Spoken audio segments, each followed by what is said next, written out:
Estarmos de volta na casa do Pai, estarmos juntos celebrando o nome desse Deus, um Deus que tem sido fiel, um Deus que tem ouvido as nossas orações, um Deus que de alguma maneira tem manifestado o seu cuidado sobre cada um de nós. Esse cuidado que é visível, que é perceptível, dentro de experiências que nós temos experimentado, de situações que nós temos experimentado e de momentos preciosos que nós temos vivenciado. Fiquei pensando, pedindo a Deus sabedoria naquilo que Ele desejava falar e como falar ao meu coração. E é interessante como surgem os sermões. Isso dava um artigo, viu? Como surgem os sermões. Os sermões podem surgir através de uma experiência, de um livro, de um texto, de uma conversa com alguém. E é tão bom quando Deus nos fala dessas diversas maneiras. E assim, através dessa experiência, nós podemos falar à igreja daquilo que Ele falou aos nossos corações e aquilo que serviu como aprendizado, como crescimento para a vida do pastor, também pode servir de aprendizado e crescimento na vida daqueles que estarão ouvindo da parte do Senhor o seu recado. Abra sua Bíblia, lá no Evangelho de João, no capítulo 9. Quantos irmãos manuseiam as suas Bíblias? Eu quero dizer que para mim é uma alegria muito grande. Ainda que sabendo que o texto será projetado, mas o irmão poder trazer a sua Bíblia, trazer pelo menos o celular, onde ali está baixado uma das versões da Bíblia. Isso é muito bom, irmãos, faz muito bem para o povo de Deus poder andar com a sua espada. E olha que eu sou do tempo que a Bíblia vinha acompanhada do cantor cristão, e tinha um zíper, e a gente guardava tudo dentro da Bíblia, documento, dinheiro. E algumas vezes a gente achava as Bíblias aqui na igreja e tinha que identificar de quem era para devolver correndo àquela pessoa. Mas é bom quando a Bíblia passa a ser a nossa companheira. Eu sei que alguns têm usado aquele texto de Salmos 119, verso 11. Escondi a tua palavra no meu coração para eu não pecar contra ti. E aí deixa a Bíblia em casa, porque a Bíblia está no coração, mas traga para a Bíblia a palavra do Senhor. Quem sabe o texto que vai ser usado pode servir como um referencial durante essa semana, você possa grifar, você possa identificar. E eu brincava muito com a minha sogra, e eu dizia, olha irmã, isso é pecado, porque ela fazia algumas anotações na Bíblia, e eu dizia, olha, está lá em Apocalipse, que diz que qualquer que acrescentar uma vírgula ou um tio, será considerado maldito. Ela disse, olha, deixa de brincadeira, mas anote, destaque, quem sabe Deus vai usar esse mesmo texto, essa mesma reflexão, para abençoar a vida de alguém com quem você vai se encontrar essa semana, pessoas com quem você vai se relacionar nesta semana. Pronto, essa palavra introdutória já serviu para quem sabe para os irmãos encontrarem o Evangelho de João, o quarto Evangelho, capítulo 9, versos 1 a 7. E a palavra do Senhor diz assim: ao passar, Jesus viu um cego de nascença. Seus discípulos lhe perguntaram, mestre, quem pecou? Este ou seus pais para que nascesse cego? Disse Jesus, nem ele, nem seus pais pecaram, mas isso aconteceu para que a obra de Deus se manifestasse na vida dele. Enquanto é dia, precisamos realizar a obra daquele que me enviou. A noite se aproxima quando ninguém pode trabalhar.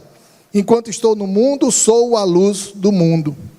Tendo dito isso, cuspiu no chão, misturou terra com saliva e aplicou os olhos do homem. Então lhe disse, vá lavar-se no tanque de Siloé, que significa enviado. O homem foi, lavou e voltou vendo. Que Deus abençoe a sua palavra lida em nossos corações. Vamos orar mais uma vez. Pai, que as palavras da minha boca e o meditar do meu coração sejam agradáveis na tua presença, Senhor meu e Redentor meu. Amém, amém, amém. É tão bom quando a gente pode abrir a Bíblia e encontrar lições tão preciosas como essa. E é interessante como apenas João relata a cura desse cego de nascença. Nenhum dos outros 3 evangelhos registra a cura desse homem. Um homem que era cego desde o seu nascimento, desde a sua concepção, desde o momento que antecedeu o seu nascimento. E esse texto traz lições tão preciosas para as nossas vidas, porque muitas vezes, diante daquela situação, Os discípulos começam, quem sabe, a julgar, e encontrar justificativa para aquele momento ou para aquela experiência que aquele homem estava vivendo. E o versículo 2, é exatamente assim, quando os discípulos perguntam a Jesus: Mestre, quem pecou? Ele ou seus pais, para que nascesse cego? Deve ter alguma justificativa, deve ter algum motivo, deve ter alguma resposta, deve ter alguma razão para que esse fato tenha acontecido. E muitas vezes nós queremos olhar com os olhos humanos e encontrar respostas humanas e que não são necessariamente as respostas de Deus. E quantas vezes tenho ouvido alguém dizer: por que eu? Por que a minha família? E muitas vezes não tem sido em situações agradáveis, de desafio, de convocação, como Gideão. Eu sou o menor da minha casa e a minha família é a menor do povo de Israel. Mas situações adversas que muitas vezes nos alcançam. E eu não sei como você tem enfrentado situações como essa. É tão bom a gente aprender com o povo de Deus. Na última terça-feira, estive visitando Dirlene no hospital. E no meio da visita entrou um profissional que precisaria fazer um procedimento com ela, e eu pedi licença a ele para me retirar, mas antes disso eu decidi orar com ela, como normalmente tenho feito. E orei por ela, orei pela família, orei pelos cuidadores, orei por aqueles que de alguma maneira estavam junto com ela, enfrentando aquela situação adversa. E assim que eu terminei de orar, ela iniciou a oração, dizendo: Senhor, abençoa todos os enfermos desse hospital. Gente que enfrentando enfermidade, não esquece daqueles que estão ao lado, daqueles que têm enfrentado situações muitas vezes piores, mais adversas do que a nossa. Não sei qual a leitura que você tem visto, que você tem feito, diante de situações que muitas vezes fogem do seu controle, fogem do meu controle. E a primeira lição, baseada nesse verso, versículo 2, é que respostas rápidas e óbvias, muitas vezes, não produzem crescimento. Deus já respondeu, e algumas vezes nós deixamos de orar. O problema foi resolvido, a questão foi solucionada, mas muitas vezes Deus demora na resposta. Mas esse é o tempo de perseverar, de continuar clamando, buscando resposta àquilo que tem sido alvo da nossa inquietação e propósito de Deus para o nosso crescimento. Gosto muito, já falei isso aqui, daquela canção Rompendo em Fé, quando a primeira frase fala algo tremendo: toda vez que a minha fé é provada, tu me dás a chance de crescer um pouco mais. O desafio de crescer, muitas vezes, só acontece em meio a demora, em meio à espera, em meio à dependência, em meio à perseverança. E muitas vezes nós queremos respostas rápidas e bem objetivas, para que a gente possa saber exatamente como proceder, e Deus muitas vezes está respondendo conta-gotas. Aquele remédio homeopático, as pílulas pequenas que vão ter um efeito progressivo, mas eficiente. E muitas vezes nós queremos respostas para situações que muitas vezes se abatem sobre nós, quando demora, quando precisa esperar, e queremos até justificar. Quem pegou? Ele ou seus pais? E Jesus, alguma das respostas que Jesus pudesse pronunciar, satisfaria a expectativa ou a curiosidade dos discípulos. Ora, foi seus pais, foram seus pais. Ora, foi ele. E ali aquele assunto estancaria. Afinal de contas, a resposta foi providenciada e logo foi manifestada. Existe um livro, lá em Eclesiástico, peço aos irmãos, pelo amor de Deus, que não procurem suas Bíblias, viu? É um livro apócrifo. É um livro deuterocanônico, que se encontra lá em Eclesiástico capítulo 41, versos 5 a 7, e o escritor, que segundo a tradição dizem que foi Salomão, ele até justifica situações adversas que muitas vezes nos encontram, nos alcançam, e ele corrobora com o pensamento dos judeus, e não era apenas dos discípulos, mas era dos judeus, porque entendia que uma criança, quando nascesse com uma anomalia, com um defeito, com uma enfermidade, isso era problema do que os pais haviam pecado quando a mãe estava grávida. E o livro de Eclesiástico, no capítulo 41, versos 5 a 7, ele corrobora com isso. E escreve assim: os filhos dos pecadores são abomináveis e frequentam a habitação dos ímpios, e a herança dos filhos de um pecador perecerá, e a posteridade dele será um opróbrio, uma vergonha, um opróbrio perpétuo. Os filhos se queixam de um pai ímpio, porque serão repreendidos por causa dele. A dificuldade, o problema, o pecado se estende, e isso não foi causa minha, isso foi causa dos meus pais, isso foi resultado do pecado do meu pai, e Deus daquela maneira me castigou em função da situação que eu experimentei, eu tenho experimentado. Muito cuidado, porque muitas vezes aquela pessoa precisa de uma palavra de conforto, de esperança, e quem sabe o meu olhar seja um olhar de reprovação, de indignação, de julgamento, um olhar que, ao invés de aproximar, de acolher, cria repulsa, cria o afastamento, cria o esfriamento. E essa era exatamente a situação, ou a condição, ou a escolha, a atitude dos discípulos. Jesus disse: olha, nem ele, nem seus pais. E é tão bom quando a gente entende os propósitos de Deus em nossas vidas. Jesus e seus discípulos viram uma mesma cena, mas enxergaram por lentes distintas e conflitantes. O que você tem visto? O que você tem observado? Qual a leitura que você faz desse fato? O que é que você tem entendido nessa relação com Deus, dessa espera, dessa dependência? O verso primeiro que nós lemos diz assim: ao passar, Jesus viu um cego de nascença. E logo em seguida os discípulos demandam a criticá-lo, questioná-lo, acusá-lo, de que algum motivo Deus tinha para que aquele homem nascesse naquela maneira.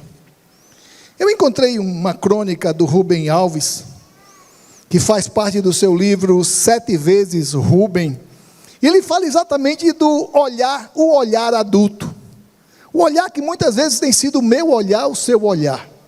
E ele escreve: lá vão pelo caminho a mãe e a criança, que vai sendo arrastada pelo braço. Segurar pelo braço é mais eficiente que segurar pela mão.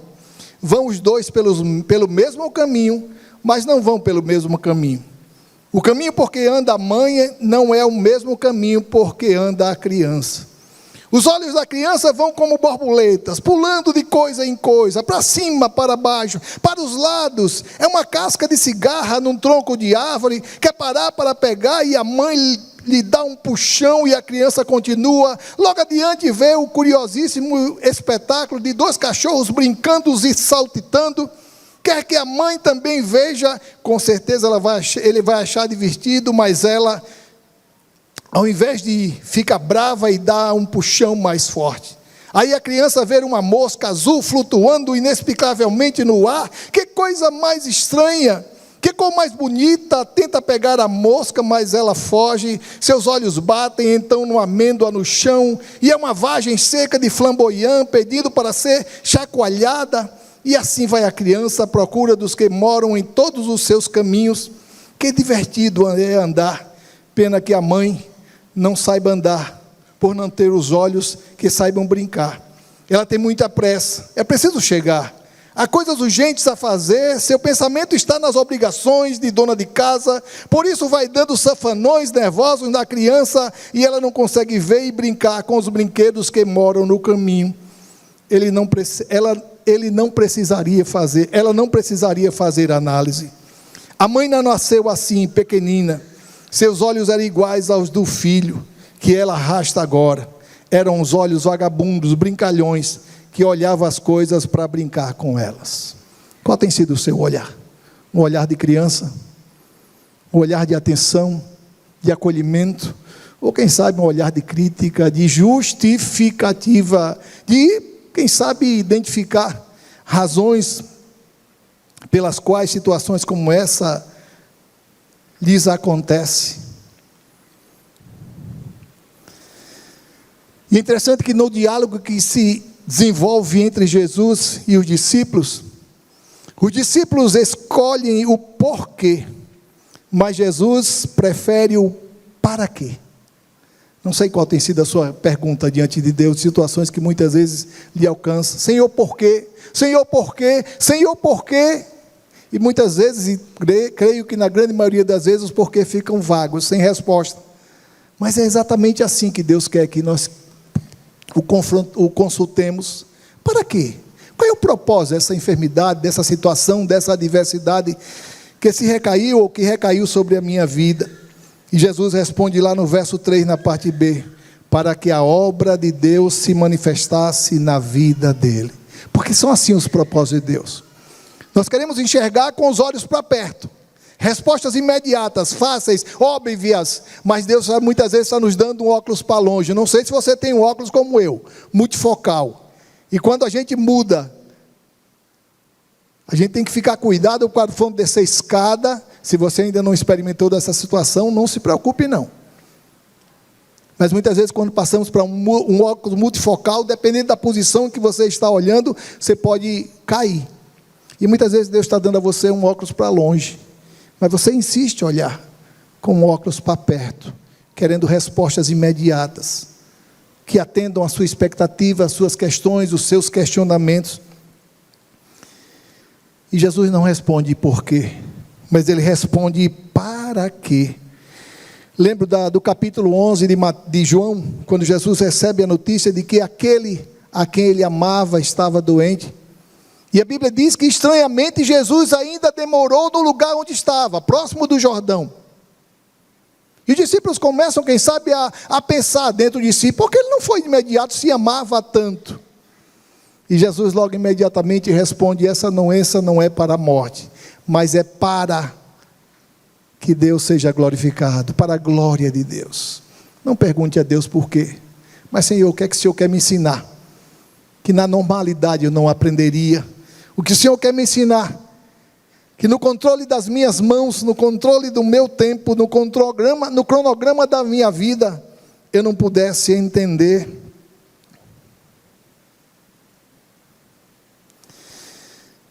Os discípulos só conheciam uma religião coletiva, mas Jesus lhes mostrou um Deus pessoal.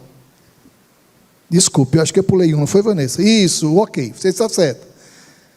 Os discípulos se detinham em discussões intermináveis, mas Jesus enxerga a urgência da obra. Muitas vezes nós queremos agora, hoje, calma, vai brincar, continua a viver, continua a se relacionar, deixa isso comigo. Lá no verso 4, na parte A, Jesus argumentando com seus discípulos, mostrando a urgência da obra, e ele diz, enquanto é dia, precisamos realizar a obra daquele que me enviou. Faça isso agora. Não se delongue em discussões intermináveis, que não vão levar a nada. Quem pecou? Ele e seus pais. Olha, eu acho que foi ele. Por quê? Porque aí vai levantar argumentações, fundamentações bíblicas. Olha, eu acho que foram seus pais. Enquanto isso, o rapaz estava ali, precisando de ajuda, de assistência. E as reuniões, e os GTs da vida, e a gente começa a discutir, e não chega a lugar nenhum. Enquanto isso, o necessitado está precisando de ajuda, de auxílio, mas as nossas discussões nos levam por caminhos que não são caminhos do Senhor. Os discípulos só conheciam a religião coletiva, com regras, com leis, com práticas, com castigos, com punições, mas Jesus lhes mostrou um Deus pessoal. E é tão bom quando ele mostra, e esse milagre de misturar saliva com barro, só acontece aqui. E é lindo, eu começo a meditar, e quero levar também a meditar, desse Deus pessoal, que ele não repete milagres. Eu sei que algumas comunidades ensinam seus fiéis a orações repetidas. E eu preciso de uma coisa aos irmãos, de vez em quando eu recebo também umas correntes. Faça essa oração. A oração não dá para mim, foi para alguém. Como é que eu vou repetir a oração de alguém e poder servir como um sapato que vai servir para mim, se eu não calço o mesmo número daquela pessoa?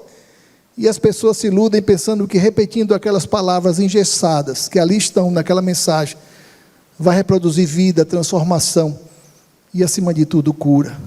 Deus é um Deus pessoal, que conhece cada um de nós pelo seu nome, A Bíblia nos diz lá em Salmo 139, que quando os nossos olhos estavam sendo formados no ventre da nossa mãe, Deus já nos conhecia. Deus é um Deus pessoal. E Jesus responde isso aos discípulos lá no verso 7 hoje. Misturou terra com saliva e aplicou aos olhos do homem. Vá lavar-se no tanque de Siloé. Uma relação pessoal que Deus quer e deseja ter a cada dia conosco. Se tem enfrentado isso, alguma lição Deus quer me ensinar, que não aprenderia no meio da normalidade, da bonança, que muitas vezes sou desafiado a buscar a relação com esse Deus, só em meio à dificuldade. Lá no verso 32, dentro das argumentações dos fariseus, dos vizinhos daquele rapaz, quando não encontram respaldo ou resposta para aquele homem que eles conheciam ou imaginavam que conheciam, que houvera nascido cego e agora enxergava. Lá no verso 32 eles declaram: ninguém jamais ouviu que os olhos de um cego de nascença tivessem sido abertos. Se detenha naquilo que importa, naquilo que soma, naquilo que agrega, naquilo que abençoa. Ao invés de encontrar motivo de sobra que nós vamos encontrar e perceber, procure motivos que valorizem, que estimulem, que encorajem. É tão bom quando podemos abrir as nossas Bíblias lá no profeta Isaías, no capítulo 64, verso 4. Porque desde a antiguidade não se ouviu, nem com o ouvido se percebeu, nem com os olhos se viu, Deus além de ti, que trabalha para aquele que nele espera. Veja que toda a relação é na terceira pessoa do singular. Para ele, para ele, para ele. Não é no coletivo, não é no plural. É para mim, é para você. É um Deus que relaciona conosco de maneira pessoal, conhecendo os nossos corações e sabendo das nossas angústias e sabendo o remédio que pode proporcionar para que possamos sair muito mais do que curados fisicamente, mas transformados os nossos corações. Mas no verso 8, na parte B, aqueles homens que questionavam se realmente era o cego ou se não era o cego, se ele havia estado curado, se ele havia sido nascido e ainda estava curado, ou já estava curado, ou se era o mesmo que estava mendigando. Lá no verso 8, parte B, diz assim: não é este o mesmo homem que costumava ficar sentado mendigando? Irmãos, temos muita dificuldade em esquecer do passado das pessoas. Temos muita dificuldade. Olha, esse aqui é um ex-traficante. Coitado, está tentando apagar todas as mazelas da sua vida, no tempo em que se afastou de Deus e viveu uma vida de abandono, de causar dano à sua vida. Muitas vezes quando perguntamos, lembra de alguém que no momento final da sua vida, entregou a sua vida a Jesus e disse: olha, Senhor, lembra-te de mim. O ladrão na cruz. E esse homem passou para a posteridade como um ladrão na cruz. E essa experiência já foi transformada. Esse homem está na presença do nosso Deus. Mas insistimos em trazer com a bagagem todo o passado daquela pessoa. Esse é um ex. Transforme esse discurso. Comece a olhar com os olhos de Deus. Alguém que experimentou transformação. Experiências de vida tem como maior propósito a glória do nome de Deus. Transforme essa oportunidade na oportunidade que Deus está sendo glorificado na sua vida. Porque quando a gente olha o porquê, a gente vai, quem sabe, encontrar respostas plausíveis, que muitas vezes justificam o meu comportamento, mas quando eu pergunto a Deus para quê, eu começo a olhar para frente, e perceber que Deus tem um propósito naquilo que Ele está fazendo, da maneira como Ele escolheu. Apesar de tão pouco tempo, o homem já conseguia dar testemunho do seu milagre. Um recém-convertido, alguém que chegou ontem aqui, como tem sido prazeroso, irmãos. Vem gente que começou a caminhada ontem, mas já tem um testemunho de um crente maduro. E eu não vou dizer aos irmãos que o inverso é triste, mas é prazeroso quando vê alguém chegando aqui com sede e com fome da palavra, desejoso de anunciar esse Jesus por onde passa, de mostrar a transformação que se operou em sua vida, e tentar resgatar tudo o passado que teve longe dos caminhos do Senhor. Quando aquele homem é perguntado, é questionado o que aconteceu e quem, no verso 11, na parte A, ele diz assim: ele respondeu, o homem chamado Jesus. Não foi ninguém, não fui eu nem merecia, eu nem o conhecia, eu nem sabia. Ele mandou, cuspiu no chão, fiquei até sabendo que foi saliva que ele juntou, porque não estava vendo nada. Mas quem me curou não fui eu, foram os médicos. Quem me curou foi o Senhor Jesus. Tão jovem, no sentido de experiência na caminhada com Deus, mas já conseguia testemunhar da sua fé, da sua dependência, daquilo que Jesus operou em sua vida.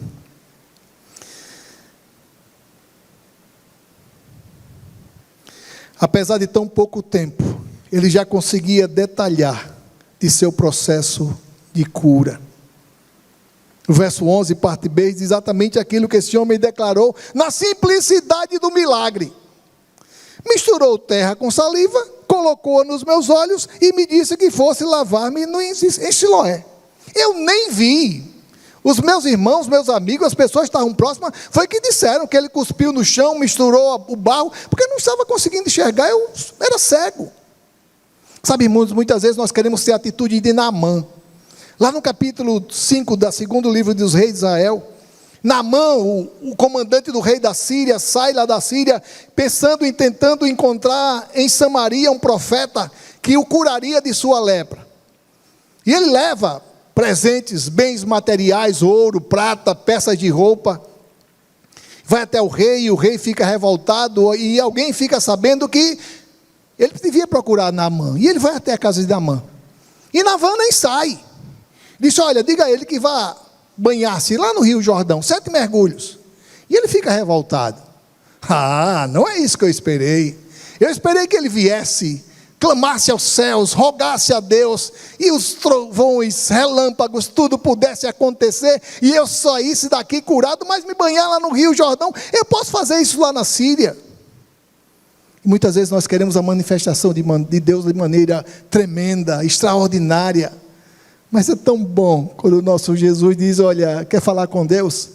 Entre no seu quarto, feche a porta, fale em secreto Deus o recompensará. Louvado seja esse Deus, que não precisa de espetáculo, de visibilidade. É um Deus que trabalha conosco lá no secreto. Como tem sido a sua experiência lá no secreto? Como tem sido a sua experiência fora da multidão, longe da aglomeração, distante da congregação? Como tem sido a sua experiência com Deus? Lá no secreto, cara a cara. As máscaras ficam do lado, as aparências são evitadas ou desprezadas, e no secreto é onde Deus deseja falar conosco. Mas muitas vezes nós buscamos Deus no meio da coletividade, no meio da congregação. Deus fala com certeza, mas a maior mensagem que Deus deseja falar aos nossos corações é lá no secreto. Fui eu que fui alcançado por esse Jesus. Foi simples. Cuspiu no chão, misturou com barro, fez lama, untou meus olhos e mandou me banhar. Veja, irmãos, uma coisa tão simples. Quem sabe aquele homem descrente, assim, que nada, vão nada, não está vendo? Eu quero algo tremendo, algo majestoso, algo que pudesse, quem sabe, transformar essa realidade, mas algo tão simples. E foi exatamente dessa maneira que esse homem foi curado. Apesar de tão pouco tempo, ele já conseguia testemunhar de sua fé, já conseguia anunciar da maior transformação, da transformação que operou em sua vida. Tenho dito aos meus alunos que o mundo lá fora deseja mais ouvir daquilo que Jesus fez em minha vida, do que aquilo que Jesus fez na vida de Pedro, de Paulo, de João, porque eu e você somos conhecidos. Foi o que aconteceu. Você está tão diferente, você já não. E é a oportunidade que temos de testemunhar dessa transformação que se operou em nossas vidas. E é tão simples. O verso 11, 6, fui, lavei-me e agora vejo. Só isso, só isso. Não teve, não teve. Fui eu e Deus. Só isso, só. Que coisa maravilhosa nos relacionarmos com um Deus assim, que não procura multidão, que não se empenha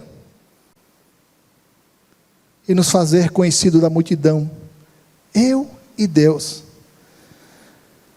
No verso 34, diante dessa argumentação, desse testemunho, desse homem, a palavra diz assim: diante disso, eles responderam: você nasceu cheio de pecado. Como tem a ousadia de nos ensinar? E o expulsaram. Você chegou agora, já quer sentar na janela? Você chegou agora e já quer nos ensinar? Sim, porque vocês estão presos à tradição, à lei, ao legalismo, aos rituais. E eu estou falando de algo que aconteceu comigo, e é dessa maneira que Deus deseja trabalhar em nossas vidas. Transforme a sua adversidade em oportunidade de testemunho do nome do nosso Deus.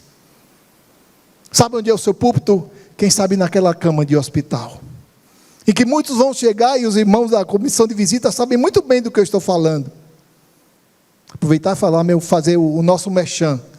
Toda quinta-feira à tarde, às 3 horas da tarde, nós saímos com um grupo de visita, e como tem sido precioso pensar que vai abençoar e ser abençoado, pensar que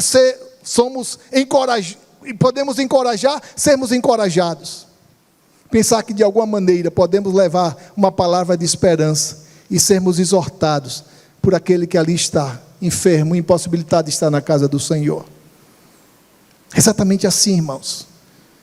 A sua cama, a sua dificuldade, a minha dificuldade, é a oportunidade que Deus tem nos dado, para que possamos testemunhar da fidelidade de Deus. E nós temos dito que um grande testemunho acontece quando eu estava doente e foi curado, glória a Deus. O meu casamento estava em frangalhos, e Deus restaurou o meu casamento, louvado seja o nome do Senhor. Olha, o meu marido, a minha esposa, o meu filho estava longe, preso às drogas, e Deus o libertou, louvado seja o nome do Senhor. Mas um testemunho tremendo é aquele que diz assim: eu continuo enfermo, mas continuo louvando ao Senhor.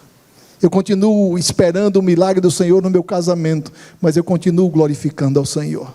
Eu continuo com meu marido, com a minha esposa, com meu filho, filha, nessa condição, mas os meus lábios não deixaram de glorificar a fidelidade desse Deus. Mas encontro uma terceira e última lição, está lá no versículo 25. Quando os fariseus começam a encontrar Jesus motivos de acusá-lo. Afinal de contas, esse homem curou no sábado. Esse homem não é digno de ser reconhecido como um Deus, ou como um enviado de Deus. Afinal de contas, ele transgrediu um dos nossos mandamentos. O verso 25. Quando aquele homem é questionado, para que pudesse declarar que Jesus era um pecador, e lhe dá um testemunho tão precioso. Não sei se ele é pecador ou não. Uma coisa eu sei: eu era cego e agora vejo. Experiências que nos alcançam e que servirão como testemunho daquilo que Deus tem feito em nós. Não perca essa chance. Não perca o trem do tempo. Aproveite esse tempo para, ao invés de perguntar por quê, diga: Senhor, transforme essa minha adversidade, esse meu problema, essa minha dificuldade, numa oportunidade para que o teu nome seja glorificado. Experiências tão notáveis com Cristo serão como âncoras nas tempestades. Servirão como um referencial, como um roteiro a ser seguido em meio às dificuldades que muitas vezes nós encontramos. As pressões não conseguiram encobrir a real evidência, nem inibir o ardor da ousadia. Parecia um crente maduro, alguém que tinha chegado aqui já há muito tempo, que já havia experimentado situações as mais difíceis, adversas. Mas se alguém que começou a caminhar agora, mas já conseguia testemunhar e contradizer aquilo que tentavam convencê-lo. Verso 17, parte B. quando eles questionam se Jesus realmente é o enviado da parte de Deus, e pergunta se realmente era aquele homem que havia sido curado, quando perguntam a ele, foram os seus olhos que ele abriu? O homem respondeu, ele é um profeta, ele é um enviado da parte de Deus, ele é alguém que transformou a minha vida. Não sei o que vocês estão dizendo a respeito dele, mas na minha vida ele fez diferente, comigo foi diferente. Eu atendi um rapaz em nossa casa, problema da internet, e marcamos o horário, ele lá esteve, e no meio do serviço, ele começou a conversar com um colega, e ele disse algo interessante, ele disse assim, não, porque esses crentes são tudo enrolões. Aí eu disse, onde é que você veio dizer isso? Por que você veio dizer isso aqui? Quem sabe encontrasse respaldo na casa de alguém que havia sido maculado, machucado. E aí quando ele terminou de conversar, eu digo, olha, você sabe que você acabou de declarar. Aí ele pensou, disse, realmente, alguns. Eu digo, é porque toda classe, tem gente que valoriza a profissão, valoriza a missão, e outros nem tanto. Cuidado, quando você generaliza, porque você machuca, você fere aqueles que realmente são verdadeiros seguidores de Jesus Cristo. Interessante que estava lendo uma citação do F.F. Bruce, ele falando exatamente dessa contradição, desse contraponto, situações opostas que os fariseus tiveram que enfrentar. E ele escreve, haviam 2 pontos de vista opostos apresentados pelos fariseus. Um homem que quebra a lei do sábado não pode ser Deus, mas qualquer pessoa que cura um cego, especialmente um cego de nascença, é de Deus. Ou é de Deus ou não é de Deus. É de Deus ou não é de Deus? Eu quero me munir de argumentos que possam contradizer ou contrariar aquilo que as pessoas têm dito a respeito do cristão. Abra sua boca, não se cale, não se omita. Mostre, através da sua vida, através do seu exemplo, de que você é um seguidor de Jesus Cristo, que aquilo que os outros fazem lá fora, não importa. As ameaças não conseguiam fazê-lo calar, nem ainda fazê-lo retroceder. Começou ontem aqui, começou ontem a frequentar os nossos cultos, começou ontem a caminhar ao lado de Jesus, a experimentar dessa intimidade com Deus, mas já era ousado, e já não conseguiam fazê-lo retroceder. E é interessante que os fariseus vão tentar convencê-lo, e chamam seus pais, vem cá, esse é seu filho, é verdade que ele era cego, e agora ele vê, foi Jesus que o curou, e os pais não quiseram se envolver com isso. Veja que situação, Jesus já declarava que os maiores inimigos do seu homem são os da sua própria casa. Não se espante se encontrar objeções dentro da sua casa. Não se espante se encontrar gente que não entende, que não valoriza a busca de uma intimidade com Deus. Quando aqueles pais são questionados, a Bíblia diz assim, responderam os pais, sabemos que ele é nosso filho e que nasceu cego, mas não sabemos como ele pode ver agora, ou quem lhes abriu os olhos. Perguntem a ele, idade ele tem, falará por si mesmo. Olha, não nos envolva nisso não. Sabemos que ele é o nosso filho, sabemos que ele nasceu cego, agora quem o curou, pergunte a ele. Ele tem ideia suficiente para responder. Gente que não quer se comprometer, gente que não quer assumir um compromisso com Deus, que possa declarar da sua intimidade, do seu relacionamento saudável com Deus. Aquele que outrora fora cego, passou a ver e a enxergar perfeitamente. Alguns podem até ter visão, mas não conseguem enxergar. Alguns podem até ouvir, mas não conseguem escutar. Quantas vezes lidamos com pessoas que têm suas vistas, suas visões, suas vistas perfeitas, mas não consegue enxergar valores eternos, tão importantes na nossa caminhada cristã. E aquele homem foi expulso da sinagoga, afinal de contas, enquanto ele era cego, ele não podia entrar na sinagoga, porque o seu problema, a sua enfermidade, a sua doença, o impedia, porque era sinal de pecado, resultado de pecado. Logo, ele ficava na porta do templo, e não podia, e ali já curado, ele pôde entrar no templo. Mas não demorou muito tempo, aquele homem foi expulso, porque estava professando de que Jesus o havia curado, e ainda que Jesus o curasse, mas dia de sábado não,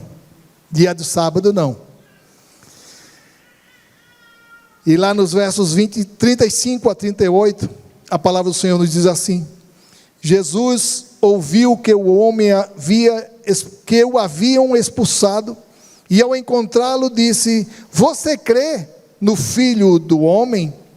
Perguntou o homem: quem é ele, Senhor, para que eu nele creia? E disse Jesus: vocês já o têm visto, é aquele que está falando com você. Então o homem disse: Senhor, eu o creio, e adorou. Eu creio e adorou a Jesus. Experiências como essas, irmãos, são preciosas demais, e não podem ser esquecidas num canto, esquecidas no coração. Declare, viva, que essa experiência de dificuldade, enfermidade, que muitas vezes se abate sobre você, sobre mim, possa ser oportunidade para que o nome do Senhor seja glorificado. Encontrei uma citação do pastor Miles Monroe. Ele diz assim: visão é a capacidade de enxergar além do que os olhos são capazes. Precisamos ver, mas também precisamos principalmente enxergar a manifestação do cuidado do Senhor, a oportunidade que nos são dada. E eu quero terminar com 3 observações. Em meio às circunstâncias que você tem vivido, para onde você tem olhado? Em que direção você tem olhado? Tentando encontrar o porquê, justificando em si mesmo, pecado, falha. Ou quem sabe você não precisa olhar para os propósitos de Deus, para aquilo que Deus está fazendo, com uma oportunidade de testemunhar. E eu fico tão feliz quando encontro gente enferma e declarando o amor desse Deus, da fidelidade de Deus. Eu digo: Senhor, eu estou saudável, o meu nome não está relacionado entre os pedidos de oração, não tem ninguém da minha família carecendo de oração por enfermidade, por tratamentos prolongados, e encontro essa pessoa testemunhando a fidelidade do Senhor.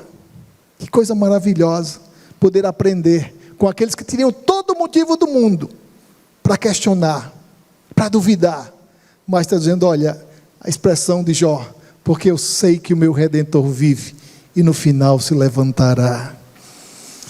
Em meio às circunstâncias que você tem vivido, extraia lições que produzam crescimento. Olhe pelo lado certo, veja como Deus quer e deseja trabalhar na sua vida, na minha vida, para que essa experiência possa alcançar outros, possa impactar outros. Testemunho que eu vivi tem um poder de convencimento muito maior do que alguém que conhece apenas na teoria, ou através do testemunho de alguém, por um livro que leu, por um filme que assistiu. Isso aconteceu comigo, e eu sei exatamente o que é depender e confiar em Deus. Mas em meio às circunstâncias que você tem vivido, transforme numa rica oportunidade para glorificar o nome de Deus. Aproveite esse momento, ainda que de dor, de espera, de dependência. Não sei qual tem sido a sua oração, por quem tem sido a sua oração, por um filho, por uma filha, por um marido, por um esposo, por alguém que está enfermo, por alguém que está afastado, mas que tudo possa concorrer para a honra, glória e louvor do nome do nosso Deus. Nós te louvamos, Senhor, nós te bendizemos pelo privilégio de ser teu povo. O apóstolo Pedro diz que nós somos raça eleita, sacerdócio real, nação santa, povo adquirido, de propriedade exclusiva do Senhor.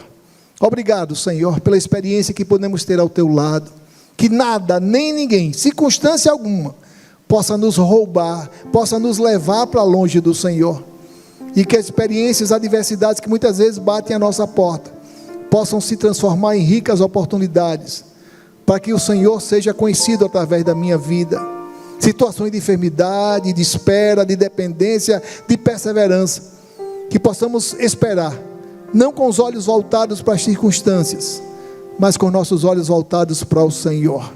Que possamos ter prazer em estar na tua casa, que podemos ter prazer em declarar que quem cuida de nós é o Senhor, e que não tem coisa melhor do que esperar não pelas pessoas, não pelas circunstâncias, mas depender e confiar e esperar pelo Senhor. Ajuda-nos, Senhor, a perseverar e a encontrar motivos para glorificar e exaltar o teu santo nome, Senhor. É isso que nós te pedimos, te agradecemos, no nome bendito de Jesus. Amém, amém.